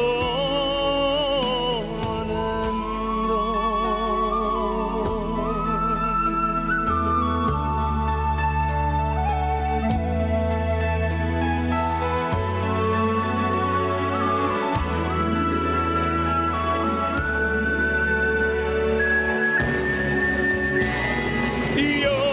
You're here, there's nothing to fear,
How are you? Back into the show. Good Nice to see you again. Nice to see you again. Yeah. How long was that note? Yeah, a week and a half, it felt like. You have to excuse me. Sure. Refresh yourself. I mean, how many bars?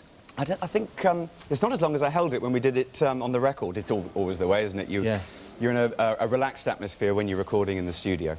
I think it goes on for about, it's like 16 bars or something. It's incredible. It's quite, yeah, I was quite chuffed with that. Give you time to get your breath back. With the producer. He goes, well, you see, if you could do it, it'd be nice if you could hold it to the end. I went, right. I remember we became acquainted in Malmo, because I was there doing commentary for television. What do you remember of that occasion? Very little. I don't even think I was there. No, I remember it vividly. You were there? I was there. Because you would have won if it hadn't been for... Well, if it wasn't for Cyprus. Yeah. And one other country. Who else hated us? I can't remember. Somebody gave us nil points. Do you know, it was such a great atmosphere. I know everyone says these things, you know, that, oh, backstage there's all this camaraderie. It's like the Miss World contest, you know. They say, oh, we all loved each other. But the truth was we did. You know, it was really nice. And it never occurred to me that it was really a contest. It was just like everybody getting up and doing a turn and having a nice time. Yes, you're representing your country, but it was a great atmosphere until, beg your pardon, until I finished the song and I came off and I went, oh, God, now we've got voting, haven't we? And sat there, and you're listening to all these people putting votes coming in, and with a camera stuck on your face. It's terrifying. And then you realise old scores are being settled. Oh, and how. And, but you didn't need that, Linda though. did a wonderful job. She did. Yeah. We were delighted that Linda had tried again and again to win Eurovision. And you do realise that without me, you'd never have Riverdance. Explain. Well, because if I'd won, you wouldn't have had it here, and then the interval would not have had Riverdance for 7 minutes. Without me, no Riverdance. And have they given me a penny? No, you're They're not on all royalties, hugely rich and not a penny to me. But you didn't need that at that stage in your career, because you've been famous for one heck of a long time. Well, I suppose the first big break was doing Les Miserables, which is 14 years ago now. And at that time, I mean, you were an actor rather than a singer. Yeah. And how did you make the transition? I know you're still an actor, but how did you make the transition? Well, it really by accident. I was at drama school and studied acting as opposed to musical theatre. There was an option, and I chose acting. It just so happened I went up for a job that was a musical. I saw it written in the Stage newspaper, which is our trade newspaper for actors and actresses. And it said an open audition, so anybody who cares to can go along for this audition for Pirates of Penzance. I went along and auditioned for the chorus, and I ended up with a lead in it, with Paul Nicholas and Bonnie Langford and Victor Spinetti. And from there was seen by Trevor Nunn for Les Mis. So but it's interesting that this kind of singing you do in Gilbert and Sullivan doesn't have to be heavily kind of operatic, doesn't have to be trained, and your voice isn't trained. No, in fact, it's you've not, never trained your voice. no. But for Les Mis, it's a more demanding musical score. Isn't it? No, actually, I wouldn't say it was. No, I don't really know. When people say, is this harder to sing than that? The hardest is Sondheim, because... You've just been in Sondheim. Yes, I did a show about 2 years ago called Passion, and did it because I wanted to work with the great man. But as far as range, I think the hardest would be Aspects of Love, I did with Andrew Lloyd Webber, because you're then hitting B flats and A flats, which are notes that are normally only in an operatic range, but we do it 8 times a week, not 2, as the opera singers do. It's funny that shows like Les Mis, Phantom of the Opera as well, are so enormous. Yeah. In a sense, it's going back to the joys of real theatre in a high-tech age. It's hard to understand the popularity. I remember going to see Phantom for the first time, and I subsequently went into the show, but I was sitting in the audience, and it was like watching a Steven Spielberg movie live on the stage with this boat coming across and the ice and the candles rising up. Yeah. And it was... And if you join that with great music and great performances, you have the most complete entertainment experience I think you can have. Colin Wilkinson is coming back to Dublin after Christmas. Bless him. I was just working with him again. Oh, really? We did a show called Hey Mr. Producer, which was getting back all the... celebrating Cameron Mackintosh, and looking at all the shows that he's put on, like Les Miserables and Phantom and Cats, and Julie Andrews was there. And Colin Wilkinson and I were sharing a dressing room. We have such a laugh. You will give him my love, I hope. I certainly will. We're going to have him on the show, I think, after Christmas, doing a couple of things. He's still threatening to sue me. Why? Because in Les Mis, I played the character Marius, and he was Valjean. And there's a scene where, at the end of the barricades, I'm supposedly dead, and he's carrying me around the sewers. And, you know, I like my dinner. I used to be, you know, I'm a healthy lad. And he'd be carrying me round with a, and under his breath, "You fat bugger, will you ever lose weight, you bastard?" And I'm there poking my finger up his mum going, "Get on with it, Wilkinson, get on with it." And I actually put his back out. So it ended up with him putting his arm round me and me sort of, this is hardly in character, is it, Cole? You know? You're giving him a hand, yes, literally a hand. Bless him. I saw it in the Barbican in London first. That's where you... yeah, where we originally did it. It was a fantastic show. I mean, amazing show. Just amazing, and I'm looking forward to seeing it again in the Point. You're back at the Point. Yeah, it looks like we're coming. We were hoping to come in May, but things have turned out we can't. It's now going to be September. We're going to be coming back here. And you sold out last time. Yeah, it was truly one of the, I think, the best gig that we did on our tour. Well, if people want to book, they have to book early. I think the tickets are almost on sale next week or something like that. So, because you sold out quickly last time. So it was get in there what a early. fantastic atmosphere. I wish the best with the album, Movies, gone platinum very quickly in the UK. So you must be delighted with yourself. I am thrilled, absolutely thrilled. It's been lovely having you back. Bless you. Michael, thanks very much. Thanks. I want you to do a little chore for me. Stay there. Sure, whatever. Thank you. Just dip in there, if you would. Anything you like. You can read it out if you want. Shall I read out? Yeah. It's Catherine Perry. Catherine Perry, where are you, Catherine? Catherine, just get a camera to Catherine if we can. Stay where you are, and I'll tell you about something. Okay, Catherine. Do you like the sunshine? Yeah. You do? Okay, most people do. You might remember a few weeks back, Stephen Roach was on with us, and he mentioned that he does this cycling camp in Mallorca. Okay? Do you cycle? You're about to start. You don't have to cycle, but you know Mallorca, it's a beautiful place. Lots of sandy beaches, lovely little villages, beautiful sunsets, even nicer dawns if you're up and about early. And Stephen runs this camp there. People like Alain Prost, the Formula One former world champion and now team manager, he went on this thing to learn to cycle. But the joy for you is you fly into Palma, you're looked after, hand and foot, half board in a hotel, 4-star hotel. You can cycle if you want to, or you can lie on the beach. And that's for you and a pal. Okay, hope you enjoy it. Congratulations. Can I come? Okay, that's the end of part 3. See you in a couple of minutes' time.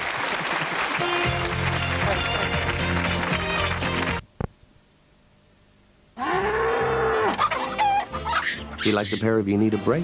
Well, right now, Aer Lingus are offering companion fares to the States from as little as £379 return for 2. With prices this low, you just have to go. For your information superhighway, turn left at the top of O'Connell Street. No matter how fast the world of electronics moves, we've always had time to bring you up to speed at Pete's. Right here where we've always been, way ahead of everyone else. Pete's, the world of electronics. Would you like to have fuller lashes, up to 3 times fuller? L'Oreal creates new Voluminous 3 times. The only mascara with ceramide R, clump-resistant voluminous for up to 3 times fuller lashes. Fuller, fuller, up to 3 times fuller.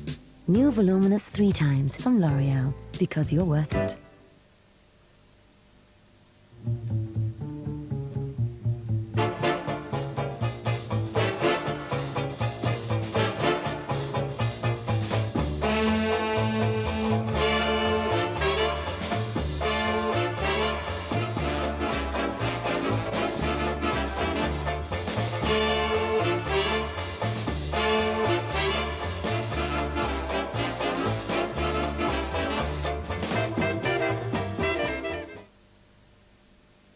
You're sorry to sell him.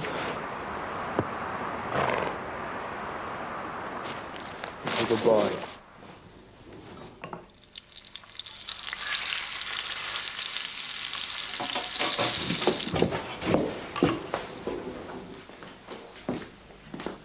You cook like a Frenchman.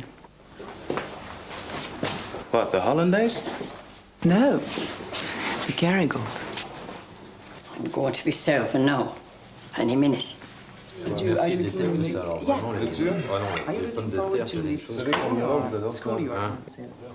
like some more? No. Hey, Dad. Who's taking the horse to France?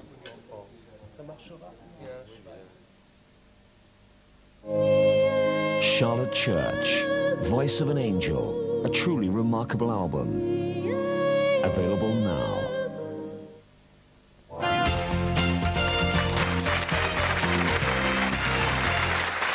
Welcome back. Now look, already people are ringing that telecom surprise number, the 1-800 number, 81 21 81, and they're getting engaged. So many people are ringing in that the switch is getting jammed up. So it's open until noon next Friday. And it'll be the computer that'll pick out the numbers that are going to be called next week. So don't worry whether you call tonight or tomorrow or Monday or Tuesday or Wednesday or Thursday or Friday morning. Don't worry about it at all. That line will be there for you. So if it's engaged now, just put the phone down, relax, enjoy the rest of the show. Now, I have in front of me 12 bottles of champagne. It's a case of champagne, and it being near to Christmas, I thought a little champagne might be just the job. But this isn't any old case of champagne. It comes from a core company of champagne importers called, appropriately enough, the Bubble Brothers. That's what they call their company. The champagnes come from small producers, each owning maybe just 15 acres. And a typical producer would grow his own vines. He'd be involved in every aspect of the champagne making and oversee the final degorgement of the bottles. Now, it's a very hands-on, quality-controlled process. It's a bit like maybe making farmhouse cheeses here in Ireland. As a result, the champagne has its own designation, récoltons manipulons. That's what it's called. And because these champagnes are special and come to us in a very organic way, the Bubble Brothers, who are Billy Forrester and Rory Morrish, they thought they would celebrate that in similar fashion. And because they have connections with the Beara Peninsula, Billy's father actually lives there, they decided to ask 12 artists living on the Beara to specially design labels and colours for this limited edition case of champagne. And that's exactly what I have here. The 12 bottles, each label is designed by a different artist living in Beara. So if you want to have a look at some of these, this one here, okay, this comes from Cormac Boydell, and it's certainly in a party mood. I just tilt it forward so you can see the party and the bubbles going on. Okay, that's the first one. Derval Gown did the second one, okay, and it's very much in party mood as well, with streamers and a lovely Cinderella shoe in red. And then sort of more sombre side, Charlie Tyrrell explores the champagne notion in this very contemporary interpretation of the Beara landscape. And there are 9 other bottles, each with its own label and a special limited edition case. In that case, there's a folder of prints of the 12 designs and labels and colours, all from the contemporary art. So I have just a sample of 3 of them here, which is framed up. Okay, just have a look at that. Now, you don't get the frame when you buy the case of champagne, but you get 4 of these pictures with the labels. Okay, that's that. So it's quite nice. A collector's item in years to come when the champagne is well drunk. Okay, and I'm going to give this case away to someone in our audience. Isn't that a good idea? Okay, let me just get here.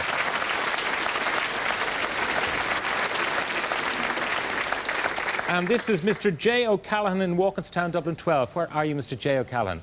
Right up the back. Congratulations to you. You're now the proud owner of a case of unique champagne, and thanks to the Bubble Brothers for that.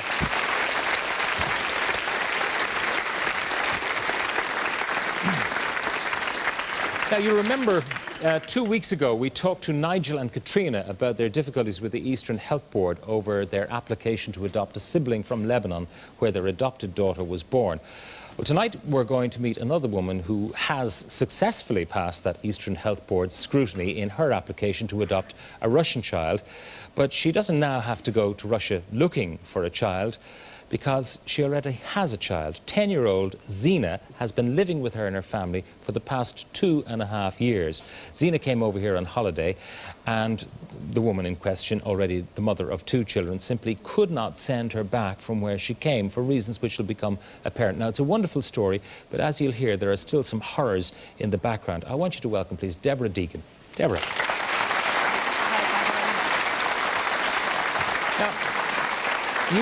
You rang me after you'd seen Nigel and Katrina on the telly, and your story immediately fascinated me because it looked like you'd just kept a child that was supposed to go back to Russia. Yes, well, we basically did keep the child. You kept a child? We did. Tell me the circumstances. Well, 2.5 years ago, we took in 2 orphans for a holiday for 1 month. And the night, basically, they arrived into the house. Zina put her hands on my husband's face and she said, "Papa," they had been living in an orphanage in Russia, Western Russia, for 7 years and had never had a visitor, either of them. So we basically decided that night that we were just not going to send them back if we could help it. And we weren't too concerned about the authorities in either country. We just decided this is what we were going to do. And, just like that? Just like that. Just like that? You could not, in all conscience, send these girls back? No, I just felt we were in a position to, you know, we could give certainly one of them home. and I had no intentions that either of them would live in an orphanage again if I could help it. So we managed to keep one, and Zina. The other girl was Valia. Valia, yes. Why did she go back? Well, the two of them actually came. They went back after 1 month, both of them. And after much screaming on my behalf, we got them back for the winter, both children. One went to a different family, Valia went to a different family, and Zina came to us.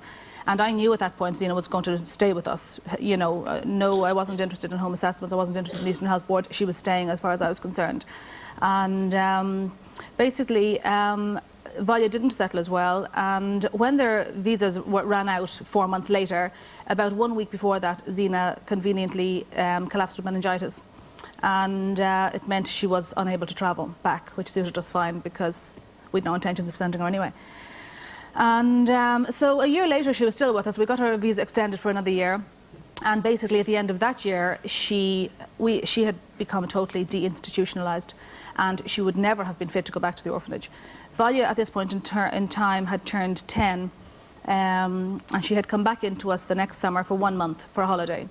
She came to Ireland to a family, and she turned 10 at this point and was moved out of their original orphanage, which was a lovely place, actually. Okay, we'll talk about Valia in a moment, because she is the misfortunate side of this story that still remains to be resolved. Zina is actually in our audience. Can we get a microphone to Zina? Hello, Zina. Hi. We were talking before the programme, so tell everyone where you're going to school. In the orphanage. No, where are you going to school now? In Grove. Okay. You speak English better than you now speak Russian, isn't that so? Yes. Yeah. What subjects are you doing in school? Maths, things like that. Things like that. Now, isn't that the accent of a Dublin girl at this stage? It is fantastic. Are you happy here, Zina? Yeah. What do you remember of the orphanage that you were in for so long? Loads of things. Like what? Like the grannies, the toys, some books. Were you happy there? Not really. What was wrong with it? I didn't like nannies because they used to slap us. Right. Did you get enough to eat? Sometimes. And what about if you got sick? What kind of medical attention did you get? You just had to go to the hospital and they just leave you there. They just leave you there? Yeah. And how would you compare them, say, to an Irish hospital? They're quite different things there. Yeah. Were you aware that things were a lot poorer there than they would be in this part of the world? Yes. I think you're delighted to be here, are you? Yeah. Yeah. Now, Sophie, if we can stretch that microphone over to Sophie. Sophie, you're Debra's daughter. Yeah. How old are you? 10. And are you older than Zina? Yeah. What was your reaction when your mum said, you're going to have a little sister coming into this house, about the same age as yourself? I didn't mind. Because you'd got to know Zina anyway when she came over, I presume. Mm-hmm. Yeah. Mick, what was your reaction when this wife of yours decided, look, I'm going to hang on to this child?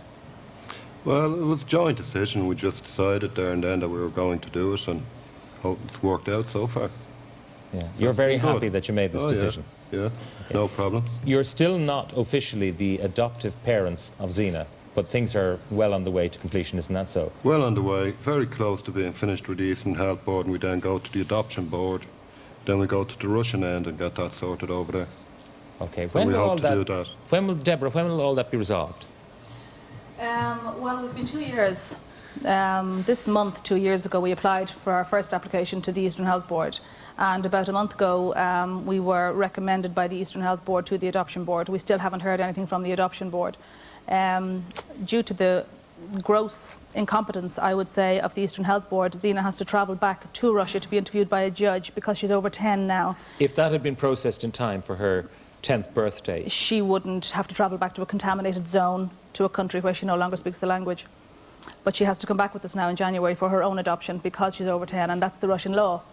And we made what's the Russian reaction to this lengthy process? Well, they didn't really believe us along the way that it was taking. So they thought we were really, along the way. They didn't think it was going to take. Italy and America, it's much quicker, and there's quite a lot of Italians adopting out of Russia at the moment.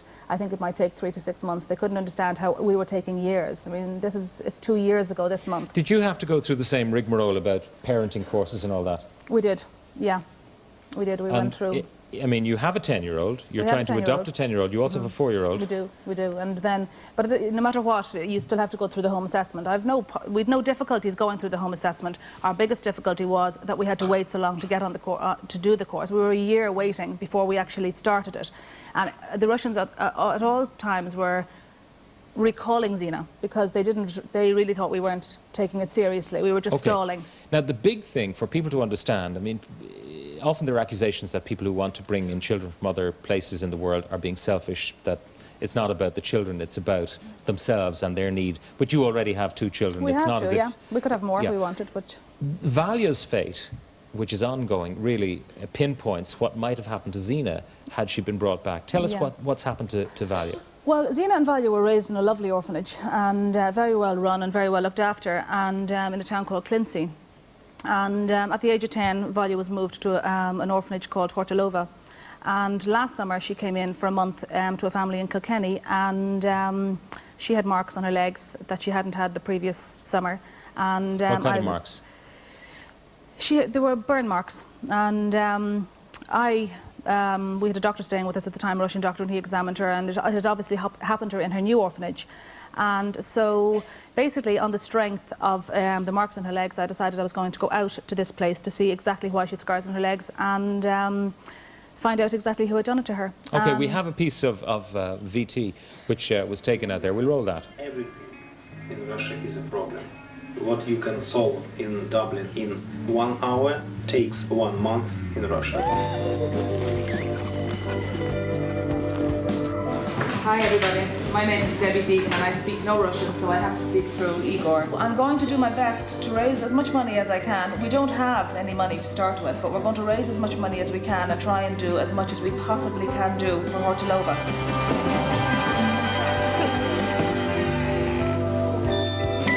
Nice toilets. 560k, 70k, 8, 9. Extremely wet feet. I mean, a lot of children who are not growing to their potential. I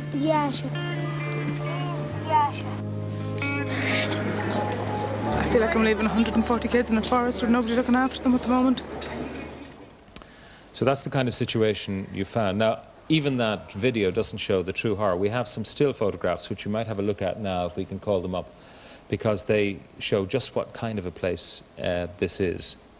So if we can just have a look at some of these pictures. Now that's the exterior, obviously in need of some refurbishment. You can talk us through this. Now, what's that room? That's just one of the laundry rooms where they keep the mattresses and the... Fairly ramshackle. It's fairly... The whole place, it's 100 years old, the building, and nothing has really been done to it in the last 100 years. It's quite... That's the kitchen. That's the meat for the dinner and the vegetables. That's the chopping block there on the right. There's a hatchet there lying on top of the meat. Not exactly hygienic. Not exactly hygienic, no. There was quite a lot of rat runs through the kitchen and rat droppings everywhere. Right. This is the food preparation area in the kitchen. Looks like a bathroom. Yeah, well, the bath actually was where they threw the vegetables in for washing. I think there's carrots there on the right, which the children seem to get. It's one of the thing they eat every day. Right. I think it's carrots. Rotten black carrots. That's the washing machine. It's 50 years old. It's the only washing machine they actually have in the orphanage. And the water flows out of the bottom of it. All the women that are using it are standing in 4 or 5 inches of water.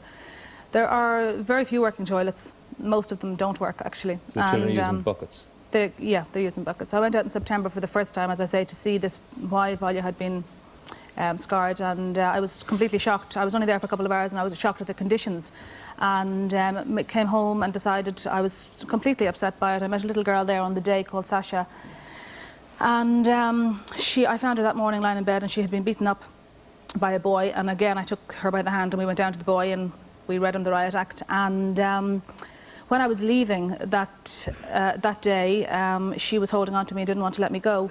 And when I was going, she said something to my interpreter in Russian, and I said, "What did she say?" And she said, "To tell Mama I have never been kissed before." And she was 11 at the time, and on the strength of that I came home to Dublin, and I think we all cried for 2 weeks in Clontarf, and I dragged a gang of friends around me and we decided to do something for these kids. So we had a couple of fundraisers and pulled money together, and I got a crew of 8 people together, and we went out 3 weeks ago back to Hortolova to do a survey And, I mean, conditions are extremely difficult for the people in Russia, and they're doing their best in the conditions they're living in.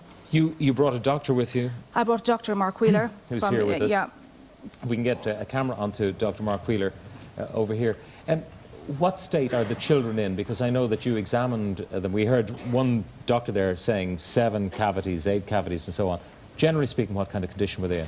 I mean, the most startling thing was how badly those children are growing. I mean, 43% of the boys and 27% of the girls are significantly, seriously growth retarded. Their growth is appalling. And when you saw the conditions they were living in? Well, you can understand why they're not growing. You know, number one, the food, the nutrition is awful. But secondly, and I think most importantly, is the deprivation socially that they have. They're chronically unloved. They have very little stimulation, and we know that affects children's ability to grow. The tragic thing is that we know that if you improve that environment, if you give them love and affection, then those children will start growing again. Where are the lads from Trade Aid? Yeah, what are you hoping to do, lads? With Debbie, 2 people from Trade Aid. Trade Aid is a group of people from the construction industry in Ireland. Got together about 8 years ago, and we've been going to Romania for the past 8 years. And 3 of our team went to Mozambique this year. So Debbie approached us and asked us to go and do a survey of the buildings out there. How much is it going to cost to put it right? Well, we out there in the orphanage, the director showed us some drawings and plans that they had when Russia at the time, 5 or 6 years ago, was in reasonably good condition out there. But they have plans to refurbish these, and we brought back the plans with us. And on the estimates that we got from them out there, it's going to cost about $200,000 to refurbish these buildings, which is relatively cheap compared to Irish rates. Yeah, I know, Debbie, that you've set up a charity called To Russia with Love. Yeah. That's the idea. Yeah. And you're going to raise that $200,000. Yeah. Absolutely. What will happen, though, to Valia? I mean, is there still a hope that she could find a home here? Well, maybe. I mean, all these children are up for adoption. Most of them are abandoned. But the thing about it is really they're past their sell-by date. You know, these kids are, 10 plus. And most people, any of the orphanages out there that people are adopting from are babies and cots, and most people want babies. So really these kids are definitely forgotten kids. There's nobody to love them there. They are starved of any emotion. I mean, when we were there, they were so desperate to touch us and kiss us and hug us, and they just didn't want to let us go. And when we were leaving, it was about 25, 30 degrees below there about 2 weeks ago. And it's in the middle of a forest, way away from the nearest town. And it's quite sinister, the forest, because it's so desolate for the kids. And when we were leaving, the cries of the children, they just didn't want to let us go. They had to be peeled off us to let us into the cars to go. And we made promises to those kids that we would be back, and we will be back, because we can bring in buckets of love. That doesn't cost that much money. And on top of that, then we're going to try and restore the orphanage. Okay. I mean, it's... You have a credit card phone number, which I can give the number. We can flash it up on our screen now. And if people feel moved, it will be manned for the next hour at least anyway. There's the number now. It's 01, a Dublin number, 47 57 67 8. Very simple one to remember, 47 57 67 8. And a little will go a long way. It will. It's not huge money. It's not millions. I mean, £200,000 will sort this place out, and it'll change the lives of the children there. I mean, there's 140 children there, and they're living in quite bad conditions, and they are definitely emotionally deprived kids, and we are definitely going to do something about it. Even though you say they might be past the sell-by date, in the case of Zina, 7.5 years in an orphanage, you got her at 7.5. Yes. She is a quite delightful child. She is quite a delightful child. Yeah. She is. She's settled in. She's a wonderful kid, and there's not a bother. And it's difficult to see Valia there now, but we will go out regularly. We're in this for the long haul. We'll certainly be out there for the next 5 years, 3 or 4 times a year. And we've told the children this. And for the first time, there's a light in their eyes. We actually, they have they really and truly they lit up when they saw us coming. Right. And well, hopefully there will be help for them, and I'll give that number again, 47 57 67 8. Very simple one to remember, and it's open for as long as the calls keep coming So we'll in. take all the sponsorship we can get, and we'll take all the credit card numbers we can get, and we're also looking for carers to go out. If we can find any volunteer carers to go out, we would love to put them in place out there, because care is number one out there, really. The second time around I discovered that it was the care was more obvious to me that was missing than the toilets or the washing facilities. So if we can get carers or money, we would be delighted. Deborah, thank you very much for being with me tonight.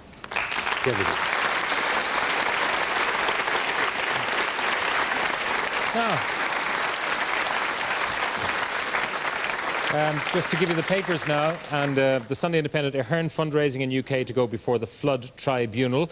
But more interesting, I suppose, from the point of view of our last item, Desperate for Love.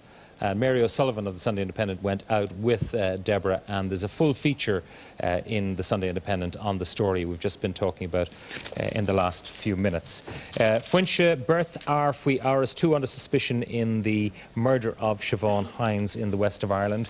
The Sunday Tribune, VHI forced to plan for privatisation, and how are you about Ronan and Yvonne Keating. The Sunday World has Hunt for the Child Snatcher, massive search for paedophile who tries to lure kids into cars. Ireland on Sunday, DNA clues lead to girls' killers. And the Sunday Business Post, ICC Bank is sued for £36 million. The Lotto, the jackpot's £1 million. The numbers 1, 2, 13, 15, 22 and 31. The bonus number is 39. There are no winners, so Wednesday's jackpot will be around £1.5 million. OK, still a bit of business to do. We have to go out into the night and find our winner of the car and the computer and the mobile phone. But now it's time to see how our volunteers have fared. And I'm going to meet them now. Let's meet the girls again and see how they've done. OK. OK.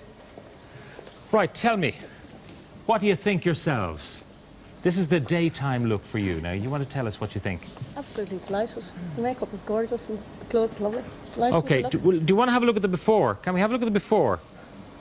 OK, if we can pop up the before of you and then the after of you, and we'll see the difference. This is Arnott's makeover. And we just want to see, well, we haven't got it yet. We'll just talk to you. Now, what do you think of your nighttime look? I think it's gorgeous. Yeah, now, what's the difference? Wear this, like. You never normally wear this? I normally wear brown makeup, and my mother is like, get it off, get it off. But OK, explain what you've done, please. I've used our new Christmas look Starlit Nights, which is it's very glamorous, sort of gold, silvers, glitters. I've used golden touch through the foundation, which gives like really good warmth to the skin. We used the nacre gold powder on the body, glitter on the body and also on the hair as well. We used red as a lipstick for Christmas. It's very glamorous, yeah, it's very classic. And we used the glitters through the hair and just an overall glamorous Christmas look. Well done, I think it's very good. Yeah. Well done to you. What did you do now? For the daytime look. Tricia apparently had been out at a party last night and her skin was looking a little dehydrated, so we thought we'd better pump it up with some good moisture first of all, so we used some skin illuminating complex on it, and then with Tricia's lovely red hair and her warm skin tone, I thought we needed to stick with lots of lovely autumnal shades, and we've used browns predominantly with amber colours on the cheeks. And I think the one item she liked particularly was the lipstick, which is quite a departure. It's a wonderful toffee colour and it's so suitable for a redhead. It lights up the face, and we've taken a lot of the brown away that Tricia was inclined to wear. A lot of people put tons of brown on and they just look rather dark and heavy, and we took the brown away and put a little bit more light into the face. OK, now who's going where? Well, there are some rather wonderful opportunities available now, and I think Tricia's heading off to the Elizabeth Arden Salon in New York. That's where you're going. You're going to the Elizabeth, that's right. That's courtesy of Arnott. And my lady is going to the Yves Saint Laurent Institute in Paris. Yeah, absolutely. So that's for you. Courtesy of Arnott's, that's your voucher, and that's your New York voucher. Thank you very much for being with us. Aren't you raging you didn't volunteer? Isn't that so? And thanks very much to you both for coming in tonight, and thanks to Arnott's for a lovely prize and a surprise for both of you. Thank you all very much indeed. OK.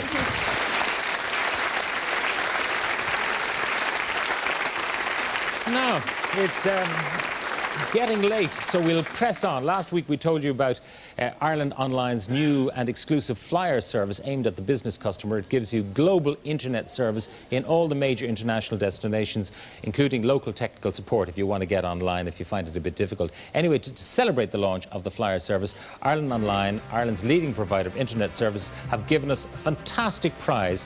Look at that car, 1.5 litre Renault Megane Classic, complete with all the kind of things you'd expect, like twin airbags for passenger and driver. You get that mobile phone as well, the Nokia, which has a data access. You can get into the internet using that phone, and beside it the Toshiba CDS, 4000 CDS computer with a Pentium inside, and as well you get to use the flyer service for a whole year. That's all from Ireland Online. It is a fantastic prize and it's worth £17,500. Fiona McShane is out there somewhere in the night. I've no idea where. Fiona, come in. Hi Pat, how are you? Can you hear me? I can hear you loud and clear. Where on earth are you? You look like Santa Claus. I am Santy. I am in Riverstown, RD, County Louth, and Santa has arrived early for this household, but I am absolutely not attempting to get in the chimney. I'm going to go up and knock on the door, and hopefully tonight's winner, B. Fenton, will be in, because they get the phone, the laptop, and the fantastic car. Okay, we just lost the satellite for a moment, but we're still hearing you. The live pictures are back. Can you hear me? Yep, we can hear you. We lost you for a moment. I'm just outside the door, and it's B. Fenton. B. Fenton. We don't know who it is, man or woman, or who it is. B. Fenton, okay. Are they at home at all? It doesn't look like it. It doesn't look like there's anybody answering. I'll try and give it a knock. You know the story that if you're not in, you don't get the car. It's not looking very good, Pat. What do you suggest? Do I have a fallback position here, folks? Do I have another number I can ring? Because if I don't have, I'll have to call next week to somebody. Wouldn't that be terrible? No, I don't think there's anybody B. Fenton. Here. Isn't that extraordinary? Come out. Yeah. No I'm answer. Have to be hanging my hat up at this Santa Lark. Oh, please try one more time, Fiona, please. There's no one there. Keep trying. There's nobody here. That's the first time this has happened. I can imagine they're in the pub, they're watching. Very disappointing. They're hitting the car, they're driving, skidding up the driveway, but Fiona's on her way home. Imagine that. B. Fenton. Well, you get a great look at the car now, and the phone and the laptop, so... Oh. You know that expression that they use when fellas miss an open goal in football? They say he's sick as a parrot. I'm afraid B. Fenton is sick as a parrot. I say these people are sick as parrots now tonight. Hears about this. All I can do is try again to someone else next week from that competition. If you're not in, you don't win. That's the sad and sorry news. Next week, tune in next week, because it's not going to be B. Fenton, it's going to be somebody else. Before I go, let me just tell you about next week's programme. Distinctly Christmas flavour about it. We've got great guests lined up, including an interview with Garth Brooks. We've lots of presents and good cheer, and that free phone number with your answer to the question, what rock star duetted with Bing Crosby on the Christmas song Little Drummer Boy. The free phone big surprise number, open until 12 noon on Friday. Have a look at it. It's 1-800-81-21-81. Okay, just watch that. 1-800-81-21-81. Open until noon next Friday, and we'll have a big surprise for some of you next week. And we'll be launching our double car giveaway. Details in the current edition of the RTÉ Guide, the new double one for Christmas, the bumper one with you-know-who on the cover. Okay, that's all we've time for. It's been a very busy show. Hope you enjoyed it. Back on the radio on Monday morning, and next Saturday night, join us here. Until then, good night.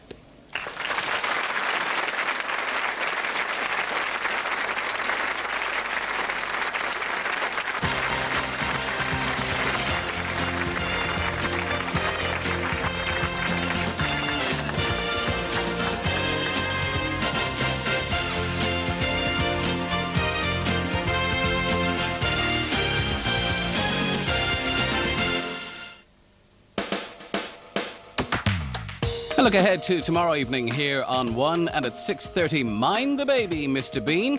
Wildlife on One takes a fascinating look at turtles. Ashley takes action in Coronation Street, then top comedy at 8 as Eddie reforms his old rock band. That takes us to Glenroe, and it's D-Day for Johnny Connors. And following the news and weather line, Midsummer Murders. Sunday evening here on RTÉ One.